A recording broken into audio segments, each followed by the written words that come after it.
Hello, everyone. This is Luke Johnson from Noetic, the Humanities Teaching app. Go download it for your iPhone and Droid devices. We are back with our 9th installment of Soren Kierkegaard's Works of Love, and Bob will be leading the discussion today, and I will be chiming in with discussion questions as needed. So where are we starting today, Bob? Well, we're kind of continuing where we left off on Tuesday. And the heading that I have here in my notes is Love is a Matter of Conscience. And I think we used the word conscience before, and I kind of neglected to define it because I wanted to wait for this moment to define it.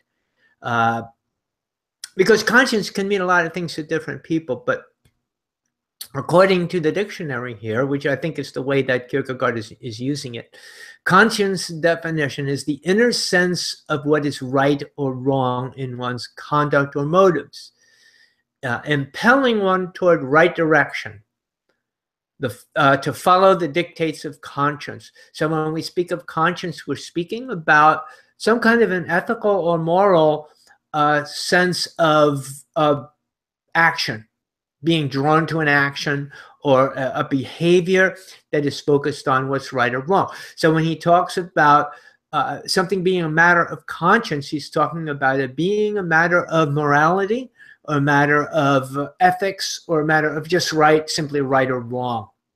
And so we have to kind of keep that in our mind here. Because when we speak about God, we have to always remember there is a sense of right or wrong with God. It's not just pure love, do whatever you want. There's a righteousness to God that we can never forget about. So first, the sum of, he says here, first, the sum of the commandments is love, the fulfilling of the law. This is kind of the general theme that he's had up until now. I don't know, I haven't read the whole book yet all the way through, but I'm wondering if he maintains this whole idea all the way through, or if this is part of this one section. But for now, his main thrust is the fulfilling of the law and the commandments of love. If that's true, it must be from a pure heart and a good conscience and sincere faith. So he's kind of going to define some of these terms now, especially pure heart, which may not be what we think it is. So we'll have to see how he uses it. Love is a matter of conscience.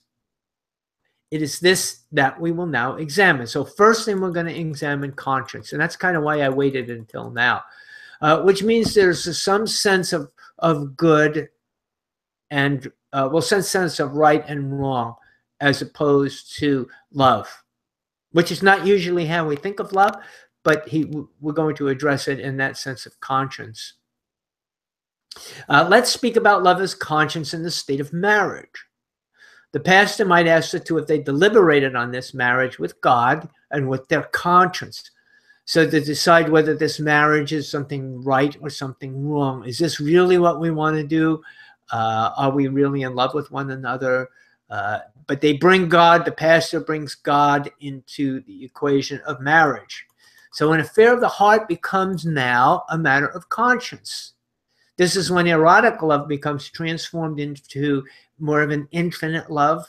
God enters the marriage. It becomes an issue of the inner or the hidden man. I mean, man, he means mankind or humankind. Yeah. So what was a matter of the heart, as far as the erotic love that we have for somebody, you know, all the attractions and all that, now becomes a matter of conscience, becomes a matter of how does this fit into marriage in the sense of God. Kierkegaard brings up the battle of trying to make men and women equal now, which is kind of an interesting question that he brings up in the 1800s, you know, about equality between men and women. And we kind of expect him to take a turn here. At least I kind of did. So I was kind of surprised that's how he deals with the issue. He compares this, or he sets them beside the Christian matter of transforming in the infinite. And I've noticed that for Kierkegaard and for myself, that Christianity is a transformative religion. It's not just a religion of worshiping God and burning incense and offering sacrifices and offering prayers or praying with beads or any of the rituals. It's a matter of transformation. And that's something that we neglect. It's not whether we practice a religion, but whether we're transformed by our religion of Christianity. In the external, man is thought to be the master and the woman to be the obedient one. But in the inward spiritual Christian world, both are equal. For through conscience, she still must choose him. She retains her freedom of choice, in other words. So now he's looking at this issue of equality. And what he's saying is that in the external, and I think what he's talking about here is in the practical world, in the human world, at least in his time, man had the advantage. There was no doubt about it. And even today, people will say men have an advantage. That's today, but at least in certain areas. But in his day anyway, which is where we really need to begin understanding him, is that man was kind of the leader, the man, he calls him the master, and the woman is the obedient one. But in Christianity, he acknowledges that both are equal. I was gonna, and can I chime in for a second? Yeah.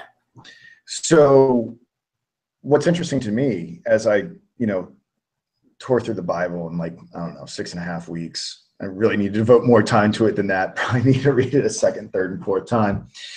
Is what is very profound about Christianity is the numbers of stories of remarkable women in the Bible and the role that women play in the Bible throughout both the Old and New Testament.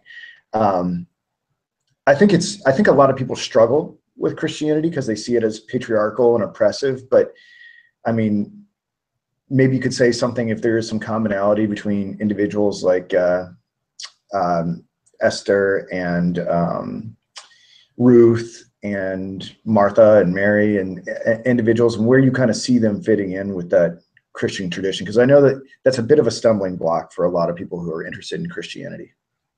Yeah, and I think the problem is we try to take first century practicing of Christianity and drop it into the 21st century and forget that it had to exist in a culture and it had to survive in that culture.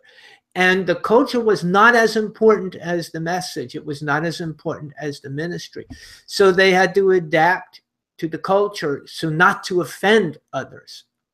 And this is a big role that Paul plays here, is that he couldn't enter into the culture and say, well, look, this is what Christ says, this is what Christianity says, so, we're going to do it our way, and, we're going to negate all of your culture here.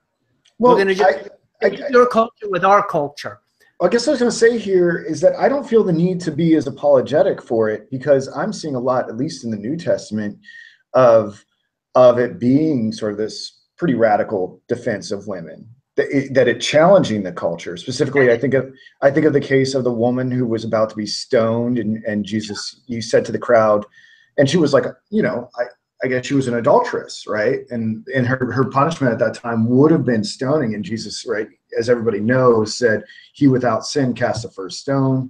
I think about the Good Samaritan woman that he approached, or the story of the woman at the well. I'm probably conflating stories, but no, that's the same story.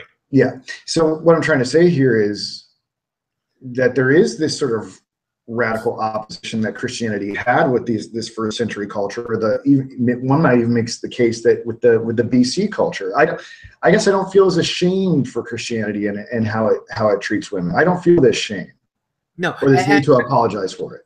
No, and what I was doing is trying to build the foundation that we have to be careful at that point. But now when we look at the other side, we see how Paul treated women. And Paul gets a lot of bad publicity because of certain things that he was trying to correct in the church, but we have no idea what was going on then and why he had to correct that. Because women in the Christian church found a new kind of freedom. And at that time, it appears that they didn't know how to react to it and how to handle it.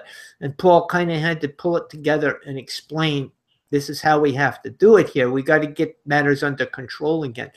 But when we see Paul in his own personal life, how he dealt with it, we have the case of Priscilla and Aquila, which is extremely important, that this was a couple. And they were a couple of believers. Both of them were highly educated. They came from the Hellenistic church from Rome. And what's interesting is Paul addresses them as Aquila and Priscilla, or Prisca in some versions. And then later on, he addresses them as Priscilla and Aquila. He puts her before him. So it's these kinds of things that are very interesting to watch how Paul develops and how Paul uses his Christianity to bring about this sense of he was willing to see equality. So it was a spiritual equality that now, and I think even Kierkegaard is going to show that, how the equality may not exist in the external world right now, but the whole idea of the love of Christianity is to enter into the depths of man's soul, his heart and his mind, and make the changes in there. So the transformation process isn't something that our Christian religion goes in and says, we're going to change this if you want to belong to us. It says, this is our message. Just let the message change you. And you'll see a whole new culture coming out of the Christian love that we have between men and women and slaves and masters and races. Right, and everyone through the radical transformation of Christianity would ultimately become equal.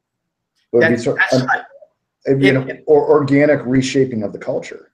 Yeah, if we could allow the spirituality of Christianity to just completely invade us and to completely transform us, we would have egalitarian? Is that the way? A society where everybody was equal. We haven't yet accomplished that, but that's what we're working on. But that's a really radical idea that I think a lot of Christians don't talk about as much. You know, I think it seems like a lot of evangelicals aren't as focused on that. Like, and I hear a lot of people who are very liberal or who are in favor of larger governmental structures talk that way.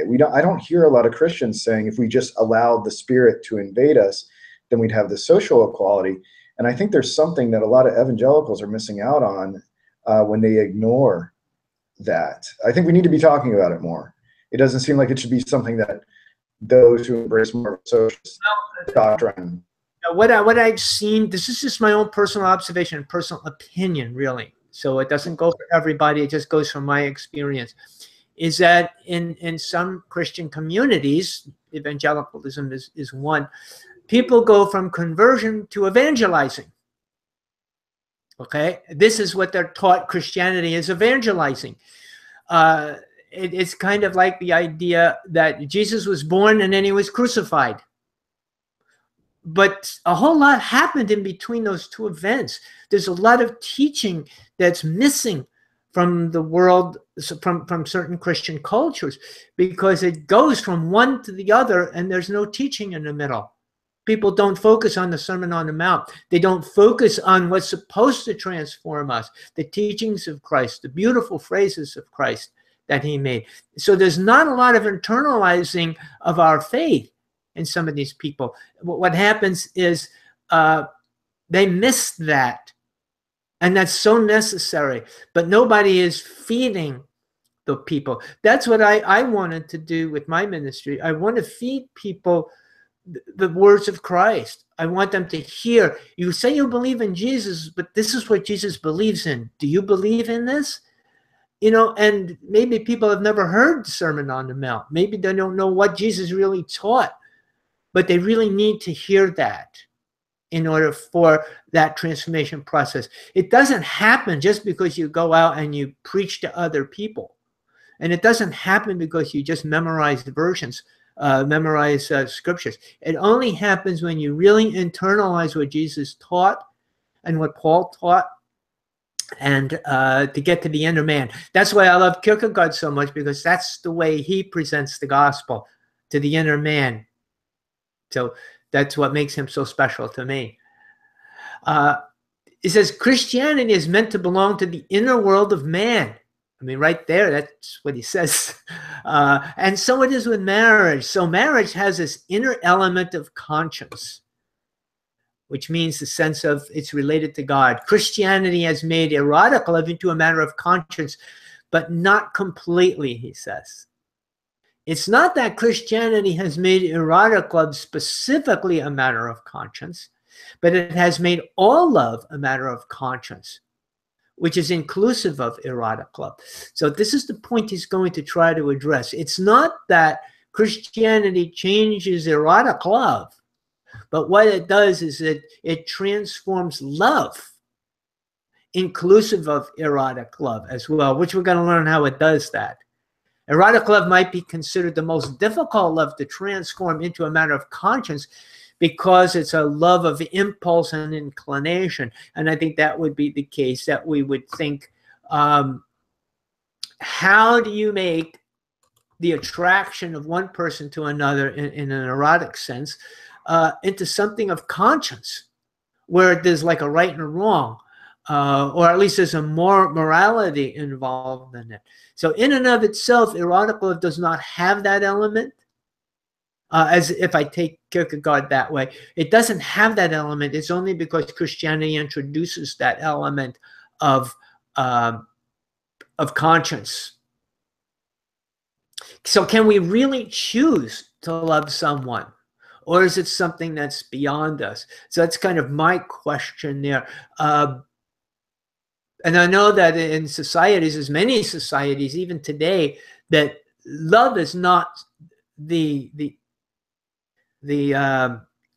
what would we say, the conducive element. People don't enter into marriage because they love each other in many cultures. They enter in because it's a politically arranged thing, or it's a family arranged thing. And so this is going to be your wife, Luke. Maybe we can pick a wife out for you. I would trust your instincts over my own. So, but that's how it's done in many societies.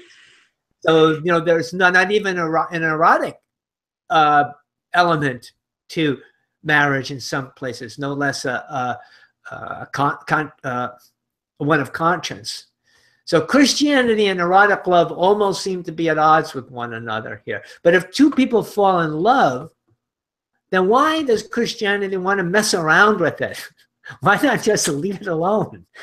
You know, why do we have to say, let's bring God into this relationship? Shouldn't we just let erotic love just kind of run wild here?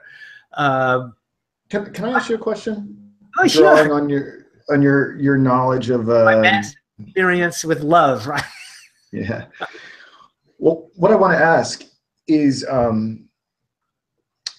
just for some historical context, how was marriage conceived, like in the Bible? There was no church for the early Christians to get married in, and now we have this sort of formalized process. And I think that's something that's kind of interesting, right? Is what did it mean to be married to someone or be someone's husband or wife back then? I mean, obviously now we've got, you get your marriage license and you have a certain ceremony and certain prayers are said and stuff like that. But I'm kind of just curious about the evolution of the institution of marriage and what it was like. Like, what did it take for someone to be called your wife? Would my girlfriend now be considered my wife back then? Do you understand the question I'm asking? Absolutely do, because I had to deal with that question on a personal level. I had to decide what it was. And I've come to my own conclusions on that, and trying to look into the historical foundation of it. It followed, as the church began, I believe what happened, studying the historical aspects. And you have to remember, it's not like you can look up history and say, let's look up marriage and Christian marriage and find it. It's just a little here, a little there, and you kind of have to put it together. Is that it followed pretty much the culture of the society that a person lived in. What did culture accept marriage to be? A lot of the early Christians were Jews, so it followed the elements of the culture of the Jews, what they considered to be marriage.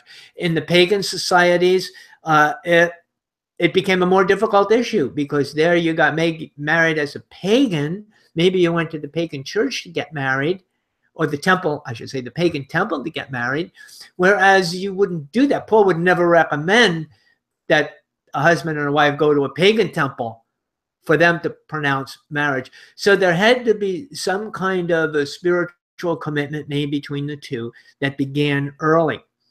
And again, in this issue, disappointed with the role that the church plays in marriage. And for me, the commitment between the man and the woman and God is sufficient to make a marriage. It has to be honored, however. It's not something to be taken lightly. It is a lifetime commitment that you make. And this is what he talks about, the conscience sake. You have to be willing to make a commitment with God. Whether a pastor is there or somebody blesses you, to me, that's just bells and whistles. Okay, that's just telling the world, telling the community you're married. But there is no magic that happens because somebody's wearing a robe and has holy water and blesses you. There's no magic that happens there. The magic. Let me get this. So if I understand you correctly, I'm going to use air quotes magic, because I know the Bible is really against magic. Yeah, I'm using it in a mystic term. Yeah. Right. The man, God really hates magic. That was one of the most interesting things I learned from reading the Bible. He is really against enchantments and sorcery and magic. I didn't understand the extent that he hates magic. He really hates it. But that aside, so what you're saying is what really matters from your estimation of things is the earnestness of the commitment that we make to another person. That it's sort of that the, I don't want to say magic, but its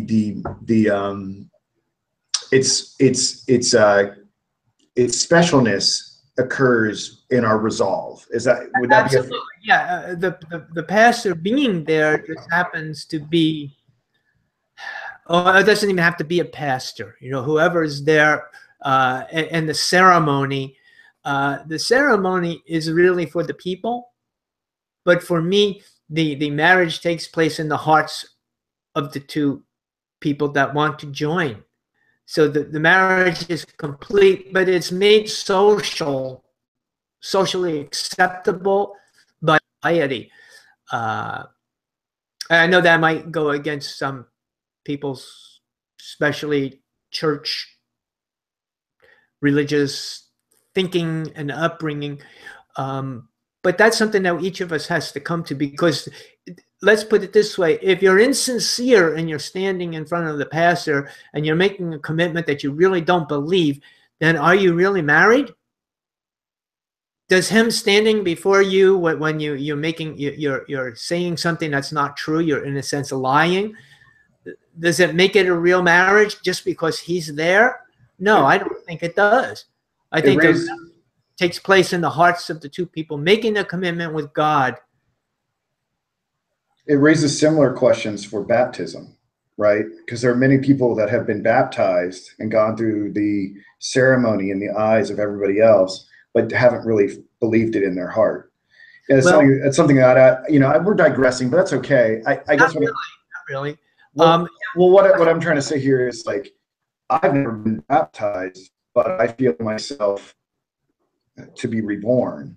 And I've tried to get baptized by some of the churches around me, and they're like, we're not really interested in just baptizing anyone. We're interested in baptizing those who want to tithe to our particular church and this and that. I'm like, yo, I just want to get baptized. Like, why can't I just go somewhere for that? You should be able to. Unfortunately, they don't work that way. But that's the problem with externalizing faith. Faith became something outside the person. You know, faith could only happen if there was somebody there who had authority. Otherwise, it wasn't faith. And in infant baptism, the authority isn't with the child. The authority is with the parents. It's something external. So how does that happen? Nobody can explain how faith can be something external to the individual. It's the same thing with marriage. You know, how does marriage become something external? It's something internal between the two people. So is baptism. It's something within the individual, not something outside the individual. And Kierkegaard addresses that here too. Actually, he does talk about baptism. So we're right in the thick of things. He said Christianity does not try to make changes in externals, nor abolish impulse or inclination. It seeks only to make an infinite change in the inward man. And amen to that.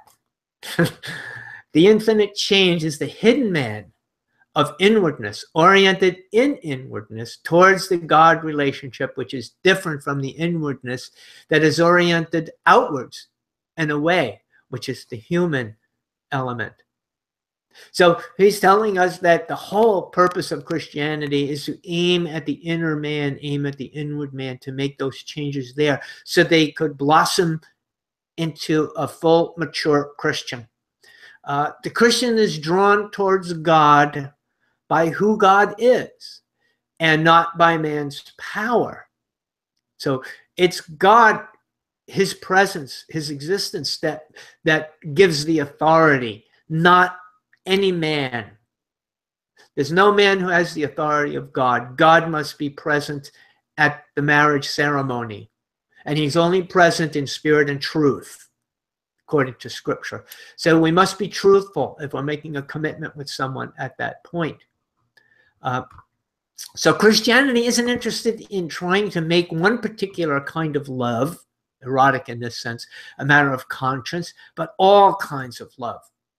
So he's kind of developing this idea, of the umbrella, covering all kinds of love. Christianity isn't interested in aiming at one particular kind of love, but Christianity is interested in love, period. And because it's interested in love, period, any love situation, it tries to permeate anything that has love in it and influence it. So one cannot say that the doctrine of love begins with making erotic love a matter of conscience. For this doctrine is more than trying to marry people.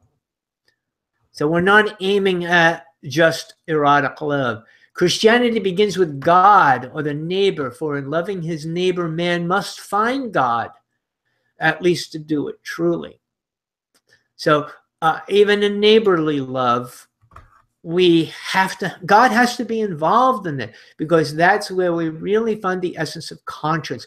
So when Kierkegaard talks about conscience, he's not really talking about it as a social conscience here. He's talking about it as the conscience developed by a relationship with God.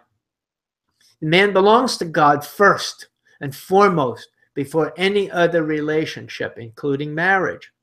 So even in marriage, it's not my spouse and then God. It's God and then my spouse. The man and the woman being joined in marriage are first neighbors, he says. And it's in this sense that all are equal before God. In some cases, they're also friends. So when we meet a woman that we love, we have to remember that first she's a neighbor. When we meet her or him, they're our neighbor. And so they fall in that category of neighbor, and therefore we must love them as neighbor first. Then we can truly love them in the erotic sense.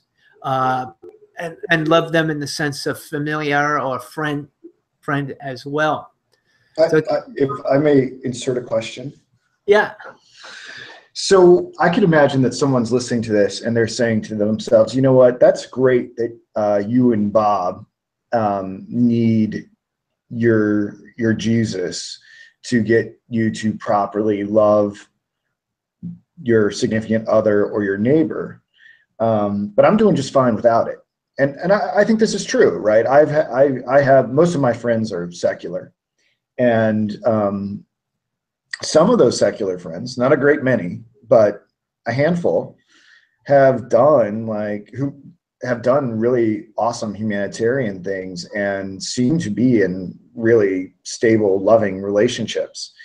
And we see so many Christians who do not do these things.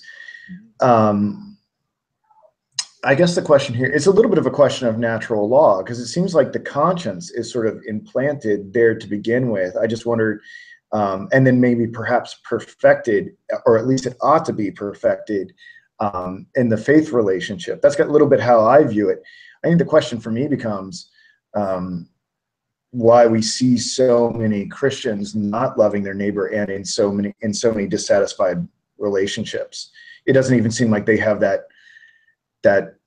like the natural law inscribed upon them. And then you get a whole bunch of individuals who think the church is just filled with hypocrites, and that obviously it's a flawed teaching because of the actions of those individuals. Do you have any thoughts on that? Would you like to throw anything in there? I think it'd be an opportunity to say something to those individuals who think that they don't need Jesus Christ to understand equality.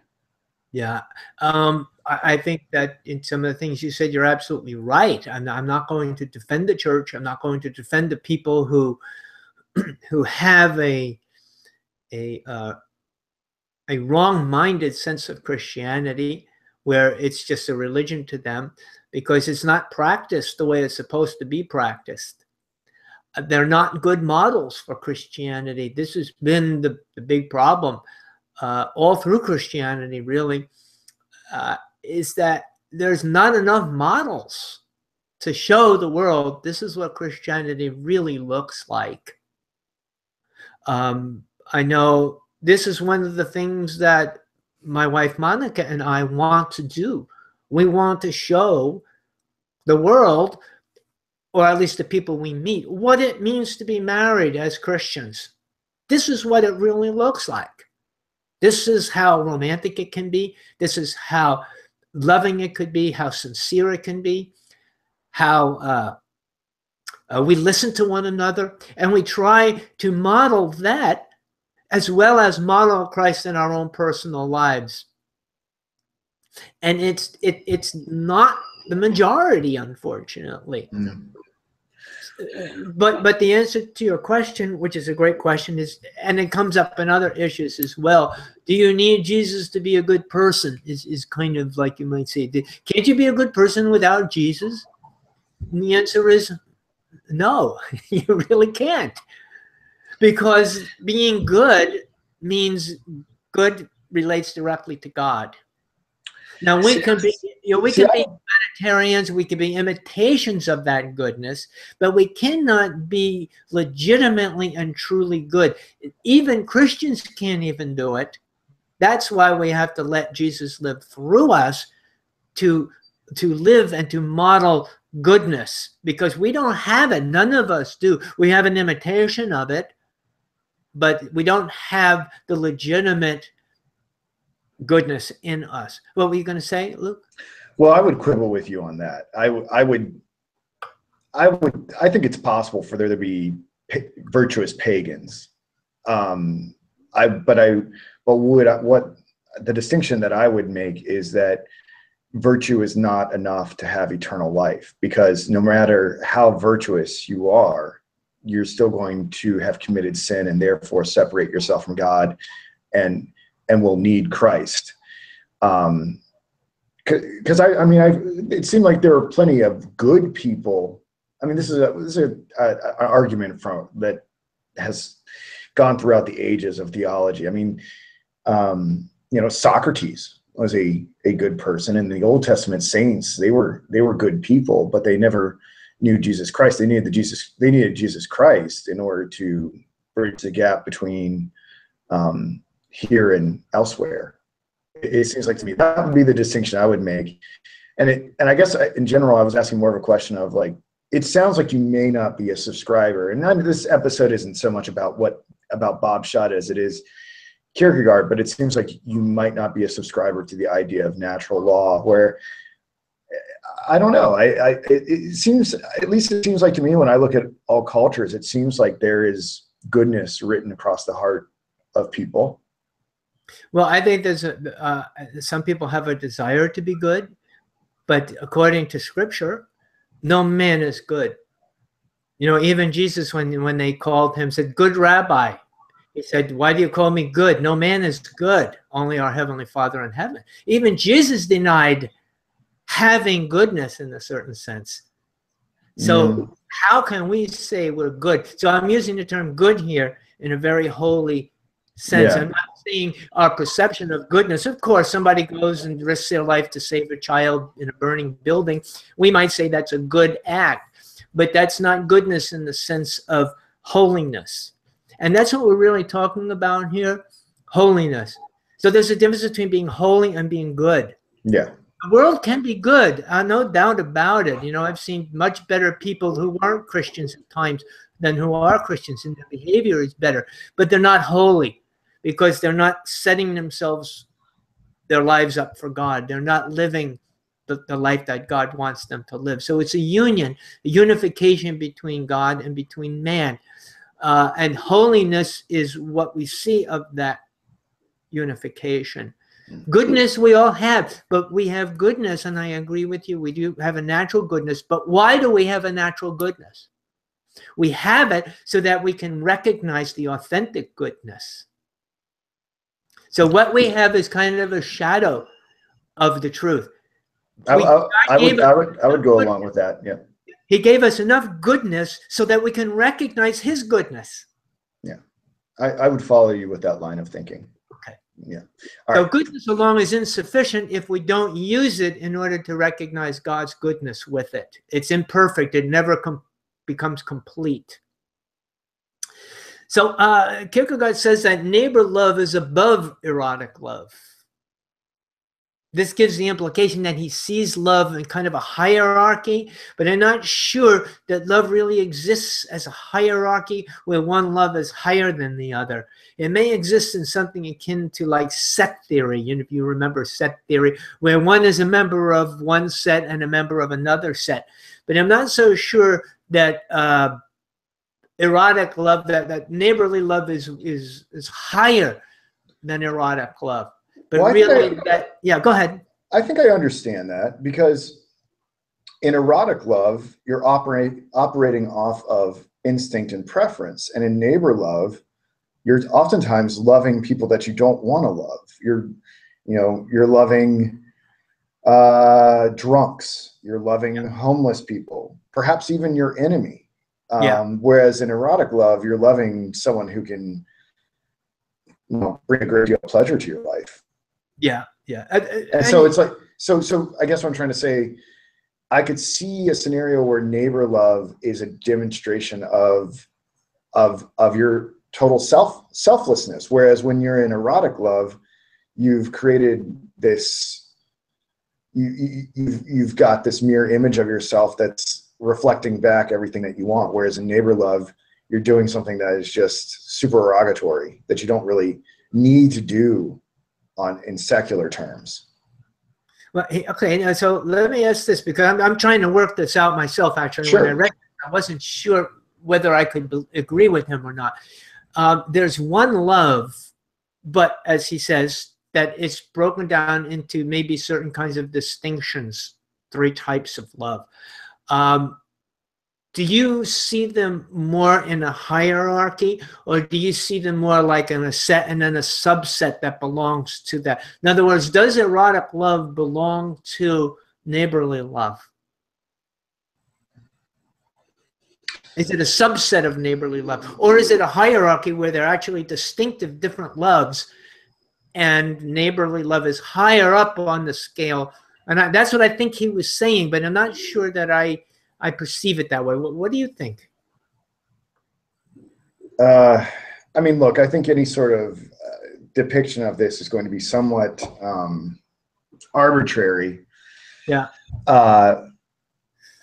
Because we're talking about, we're talking about love, right? We're not talking about we're not talking about a measurable substance. We're not talking about ounces or pounds of love, right? We're not putting our heart in the scales, right? True. So ultimately, we're talking about something spiritual and ultimately unquantifiable, which would sort of prevent, creating some sort of pyramid for what's at the top and what's down a notch and from there. Yeah.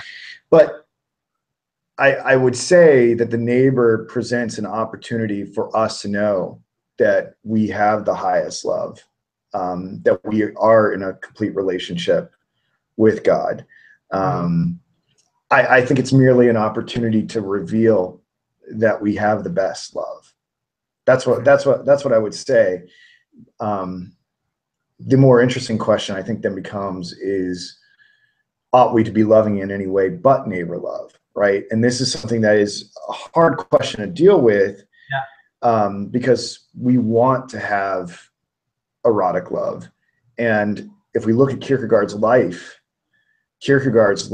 in some ways seems to indicate a total avoidance of erotic love. Now, I can't say that his life is a paradigm of humanitarianism. He may have cut off the erotic, right? By breaking off his engagement with regime. But I don't think he was out there slaving away trying to heal the sick and things like that. Now, maybe he thought he was all his works were ultimate. Maybe he viewed his entire authorship as this sort of religious calling, which I know he did. Yeah. He's like I say, he wasn't exactly working with people in the gutter, Yeah. I don't even know who his close friends were, to be honest. Like, he was pretty isolated. He didn't really have too many. I don't think, if maybe a couple, if even. Yeah. He spent so much time writing alone. But yeah, that's something that I'll have to give some more thought to try to understand it. And maybe I'm just looking too hard at it. So we'll have to step back from it a little bit. So he says, this is Christianity. The wife or the husband is to be first and foremost your neighbor. Being a wife or a husband is a narrower, a more particular or a special relationship to each other. The same can be said about a wife or a husband who are best friends. So people speak about loving their wives or friends conscientiously. But he says this is a great delusion. Christianity teaches that you should love all men conscientiously. So he's saying it's not like only in friendship or only in erotic love do you love conscientiously, but he's saying in all love you should love conscientiously. The misunderstanding is that they mean preferentially rather than conscientiously. So it's like marrying somebody, you choose, I think you were saying this earlier, you choose to love who you're going to be friends with, and you choose who your partner is going to be, who your spouse is going to be. That's preferential based upon certain qualities the individual has. It's the wife or a friend that determines the conscience, if the conscience is involved. For the Christian, it's God who makes this determination. This probably means that we can change or alter the love that we have for another based upon externals, whereas the Christian does not really have that option about love. So in the human form of love, we determine who we're going to love based upon our preference to the other individual, which is changeable. That love can change. If the person all of a sudden changes the quality that we loved in them, which is what happens a lot of times in marriage, especially when you marry young and then you grow up, you mature, and you become a different person than you were as a child or as a young man or young woman. You may have lost the real quality that your spouse saw in you and loved, so you've changed the dynamic. But what Kierkegaard is saying is that for the Christian, that option doesn't exist. It's not based upon externals. It's based upon internals. It's based upon God driving that love. Therefore, you can't say, well, I'm not going to love that person because those qualities have changed. So love has to be understood as a matter of conscience first. And for this to happen, God must be the middle term. So what he means there is man, God, man, meaning mankind, God, and mankind. God has to be in the middle, fusing the two people, kind of like glue. You know, you might say two pieces of wood, they don't stick together. You can bring them together, but they won't stick together. You put glue in the middle and you put them together, it sticks. So that's, I think, kind of the picture that we can use here. We have to see that Christian love is not a narrower term of love. It is not a love of particularity. It does not teach us how to love in the particular, our wife or our friend, but how to love in a universal manner, all humanity. It is this that transforms erotic love and friendship love. So even though we may have a friendship love or an erotic love, when God enters into it, this love now is somehow joined to God's more universal love, the Christian love. It becomes the glue or the element. It must be in the universal in order for it to be able to transform other love. This shows that Christian love is a love that is more internally related to God. It's true that there's a particularity to loving our wives and our friends, but that we will see in a few minutes, that he's talking about how a kind of a subsuming, an absorbing, or an inclusion of these types of love draws it into a universal love. So he's building on his case here, starting with the particular, and now he's going to bring us into Christian love, which is more the universal love. This shows that Christian love is a love that is more internally related to God. I think I just mentioned that. A love affair is a question of conscience because God is involved. But the question becomes, can God enter into an erotic relationship? So if we have erotic love for our wives, you know, that is also a sexual love. Does God really get involved in that? Or does God kind of cover his eyes up, you know, and say, hey, that's you know, not my business? You know, I don't think so. Kierkegaard doesn't think so. God is involved in all kinds of love. We tend to think he's not involved in sexual love, but he is involved in sexual love. The question becomes, well, for when man begins to relate to God, it does involve his conscience. For God, relationship is conscience. Why? He does not mean that we enter into an erotic relationship with God, but that God can enter into our relationship, our erotic relationship with one another. So it's God who told Adam and Eve to, you know, procreate, get together and multiply. He made man and woman that way for a reason. Sex is part of God's creation. So God isn't, you know, embarrassed by it. It's part of marriage and it's part of God.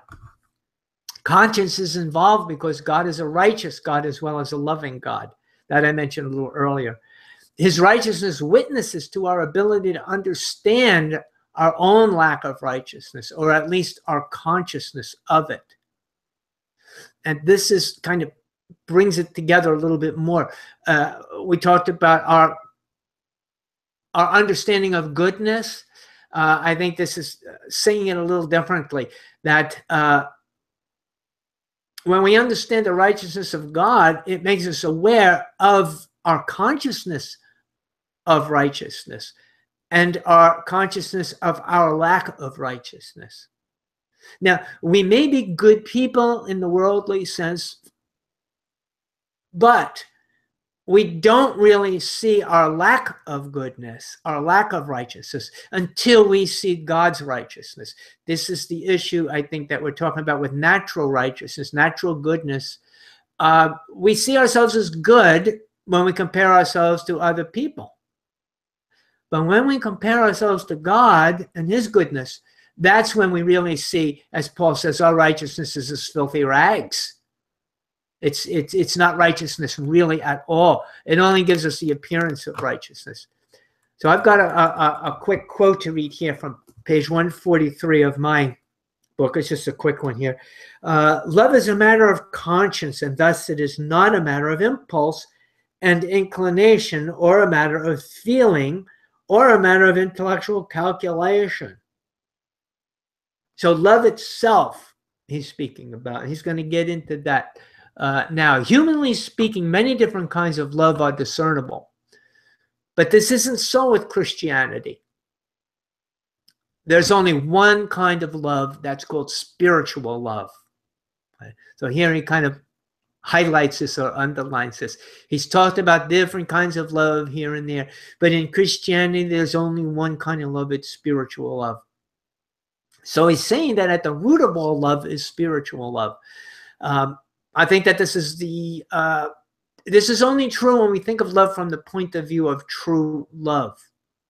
So there's a spiritual quality when we look at it from, I'd say, from the viewpoint, from the divine viewpoint, that all love has the element or is initiated by spiritual love. Once again, from the human point of view, love is interpreted as spontaneous, impulsive, having an inclination, if we're speaking about erotic love or even friendly love. It appears that erotic love and friendship love and neighbor love are three different kinds of love. It appears that way. Such loves create a sense of favoritism to one or another, as well as a need for reward, or at least reciprocation of love. So from the human point of view, we do see three different kinds of love. And each one of them demands some kind of a reward or at least a reciprocation of love. I'm not doing this for nothing. I'm doing this because I want something back again. But Christian love requires a change of infinity in the inner being because of its relationship with God. Even in the church, there are those who misunderstand love. They want to abolish marriage and live hidden in the cloister. He sees this as a hiding place for the inner man. So, and this is kind of strange because this is kind of what Kierkegaard did himself. He kind of cloistered himself away from everybody, including women, once he left Regina.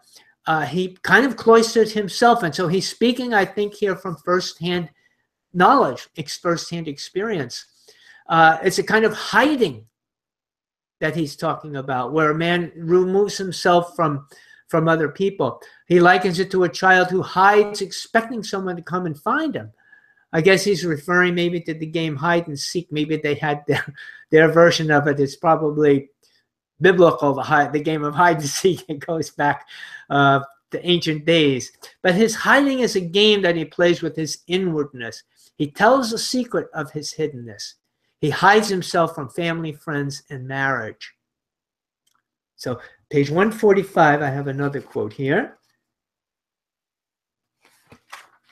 But to express one's indifference in such a way that one is eager for outsiders to find it, this is not indifference at all. Such indifference can be compared to one's going to another saying, "I don't care about you," whereupon the other might well answer, "Why do you take trouble to tell me then?" So it's the idea of saying that I'm kind of hiding because I want you to respond to this. It's not hiding for the right reasons. It's not really cloistering oneself for the right reasons, but rather cloistering oneself because, well, I guess he says because the inwardness is hiding. I want you to say something about it so I can share it with you. Christianity isn't indifferent to these relationships, but it's concerned for these relationships. So such an outward showing of hiddenness is not indifference at all. So I think what he's talking about here is when a person cloisters themselves and then they go out and they wear robes and they go out into the desert and they go out into some place where they can isolate themselves. What he's saying is, if you really want to not get married, then just don't get married. You don't have to tell the whole world look at me, I'm not going to get married. Look at me, I can live without women or without men. You know, look at me. Well, why are you telling me all this if it's your indifference towards it? If you're indifferent towards it, then just don't even bring it up. So he's saying that inside there's something going on in the inward person that is a rebellion, I think would be a way of putting it, a consciousness of it, that he's forcibly rebelling against that institution. Some people may feel, I don't feel this way as a currently very single 37-year-old, but I think some individuals start to feel a certain sort of societal pressure that if, like, I think, I don't want to speak on behalf of women, but if women aren't married by a certain age, that I think they're concerned that there might be something really wrong with them. I think a lot of my close female friends worry about the perception of them, and they may seek such an institution, such as, not that I have a lot of nun friends, but may look for some sort of institution that celebrates celibacy as a way to legitimize them.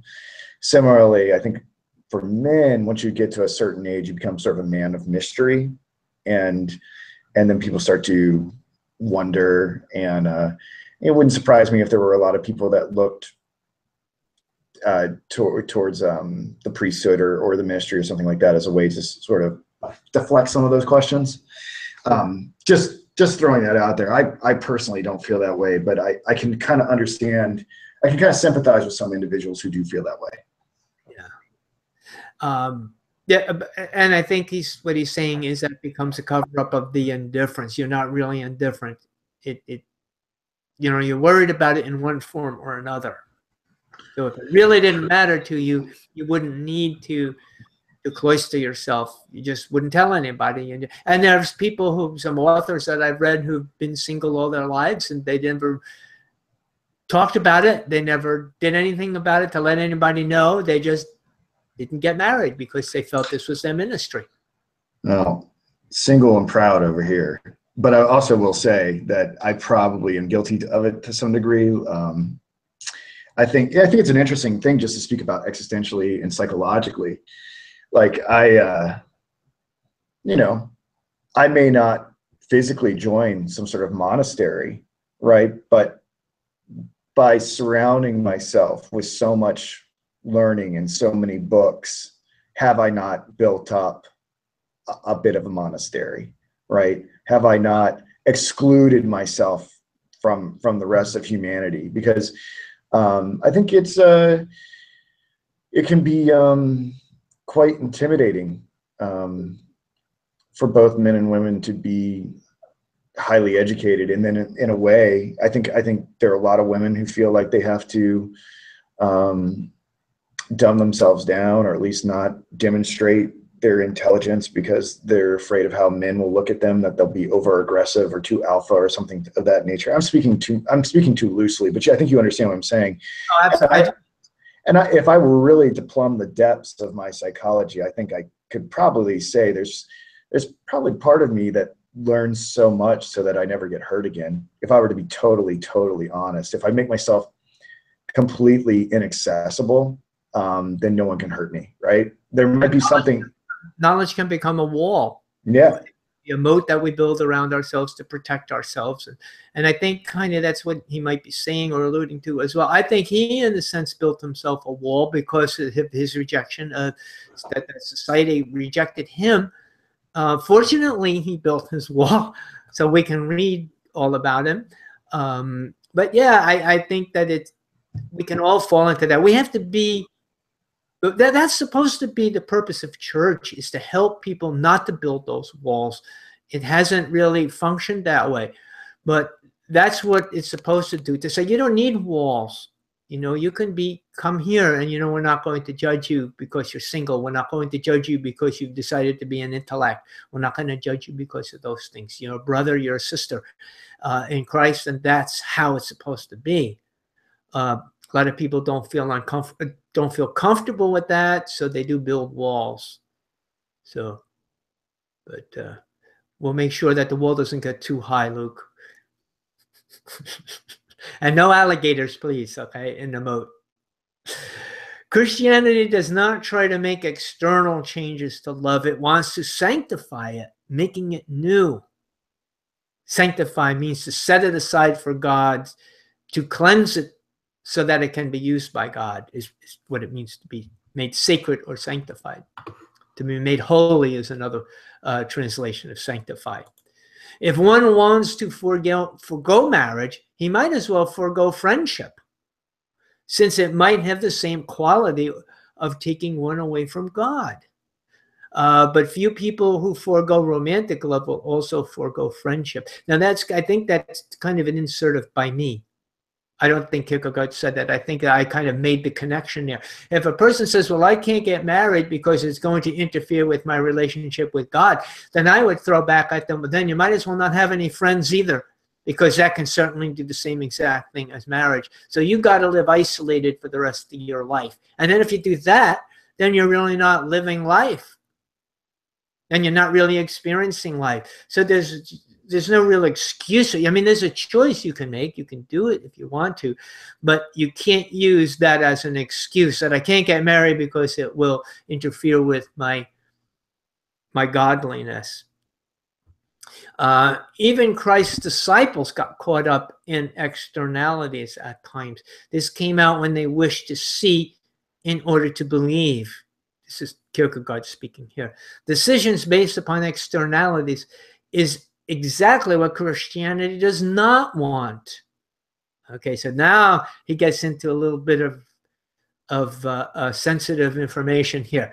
So Christianity is not involved in the externalities, in things that are external. It doesn't really want rituals and stuff. It doesn't want to change the outside. It's supposed to change the inside of an individual. Then he discusses the sacraments of communion and baptism as external. So somebody, or he probably challenged himself after he said that and says, well, yeah, but what about externals in Christianity? Isn't baptism an external, a ritual of communion? But these, he says, are tests of faith, for they must be internalized in order to be effective. So yes, there are things that we do that are external that somebody might challenge, but the response back to the challenge is they are external, but they're no good unless they're internalized. Communion is of no value to anybody.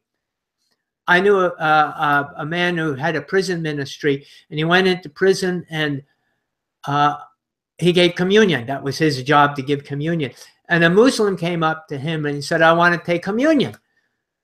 So the guy says, well, okay, why? And he says, well, I heard all about communion, and I thought if I take communion, something is going to happen to me where I'm going to all of a sudden see, you know, all the mysteries and so forth. So the guy gave him communion, and nothing happened. And that's kind of the idea. And if you remove the internalization of communion, it's meaningless. It doesn't mean anything. If you dip somebody in water or sprinkle them with water, if there's nothing going on internally, it's meaningless, according to Kierkegaard. There's nothing, and I use the term magical, but there's nothing magical about communion or baptism. They only mean something when the participant has faith. Without faith, there are external acts that mean nothing. But the world needs to see the external acts and base its decision on such. So I guess we can kind of leave it right there for now. We can pick it up page 145 next week, next Tuesday. That'd be great. Sorry, the library I'm in right now is closing, so. Oh, no, that's good. That's good. We need to cut it off. I didn't mean to shut you down, but I also don't want to make the staff wait any longer. So we'll pick it up there on Tuesday. Bob, thank you so much. We cover a lot of terrain. I hope people appreciate this. At least I get all my questions answered by you. I hope other people are getting something out of it. Oh, you know what? I was going to extend, Monica mentioned something to me. Maybe we should extend an invitation to people to ask questions. I know people say, well, we like that, you guys are great and all that, and that's wonderful. I love to hear that. But let's have some questions. And if you hear something that you don't agree with, and you say, well, let's challenge these guys, please do it. That's why we're here, right? So yeah, I mean, we'll have the Noetic site up for the public. I mean, you can get where I'll be on top of it more, but I mean, in the meantime, I think you can if you're watching this on YouTube, comment on the YouTube video, and Bob and I will see it.